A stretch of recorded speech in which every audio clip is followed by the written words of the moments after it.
ભુજમાં રાજાશાહીના વખતમાં બનેલી જૂની શાક માર્કેટ જોવા મળે છે। શાક માર્કેટ એટલે સવારના તાજગીભર્યા વાતાવરણમાં ખરીદ વેચાણની હલચલ, તાજા શાકભાજીના રંગ સુગંધથી સર્જાતો અનોખો માહોલ, ગ્રાહક અને વેપારીની વાતચીત, આ બધું મળીને શાક માર્કેટને એક અલગ રંગત બક્ષે છે। જો કે શિયાળાના આગમન છતાં પણ હજુ શાકના ભાવ ઘટતા નથી।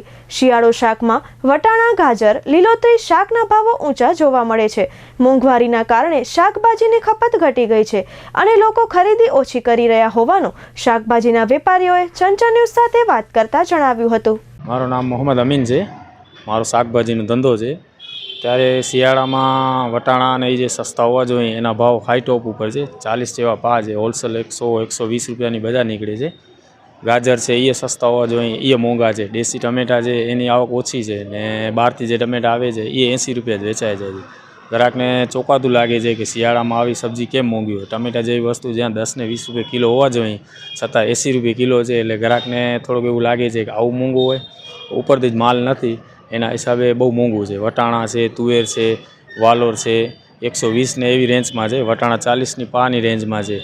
એટલે અત્યારે 40 ને 50 રૂપિયા કિલો વટાણા હોય એના જગ્યાએ 40ના પા છે, પાની જગ્યા આવી ગયા છે।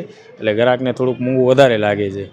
જે 200 રૂપિયામાં અમે જબલો ભરીને દેતા, આજે 200 રૂપિયામાં નાની થેલી નથી ભરાતી। ગ્રાહક જે કિલો લેતા એ આજે પાપા કિલો લે છે। જ્યાં કિલો 4-5 દિવસ નીકળી જતા એને રોજે રોજની ખરીદી કરે છે। આજે ટમેટા જ્યાં કિલો લેવા જોઈએ તે જગ્યાએ કહેશે કે 5 કિલો કરી આપો। વટાણા છે, પછી ટમેટા છે, તુવેર દાળ છે, પછી લીલું લસણ છે, એના ભાવમાં બહુ વધારો છે। ભાવ જોવા જઈએ તો 40ના કિલોની રેન્જમાં 40ના પા આવી ગયા છે। એટલે 3 ગણા ભાવ વધી ગયા છે એનામાં। ના, હમણાંની રેન્જ પ્રમાણે અમને એમ લાગે છે કે આ ફેરે શાકભાજીના ભાવમાં ઘટાડો એવું થશે નહીં। ખેતી ઘટી ગઈ છે કે શું હકીકત છે ખબર નથી પડતી। વરસાદ બારે થયો, 3 વાર વરસાદ થયો એટલે શિયાળાનો પાક પણ બગડી ગયો છે। એના હિસાબે પણ થોડોક નુકસાનકારક થયો છે। ગ્રાહકોમાં ઘટાડો તો નથી, જીવન જરૂરી વસ્તુ છે એટલે ખપશે, એનામાં ફરક નહીં પડે, પણ મેઇન વસ્તુ એ છે કે ખરીદી ઓછી થઈ ગઈ છે। જ્યાં કિલો લે વપરાશમાં થોડોક ઘટાડો આવી ગયો છે। હલાવી લે છે કે વાંધો નહીં 5 કિલો કરી દો એમ, પણ નિરાશ થઈને જાય છે ગ્રાહક, એમ કે નહીં કિલો લેવા આવીને આપણે 5 કિલો દઈએ, સંતોષ ન મળે એમ ગ્રાહકને।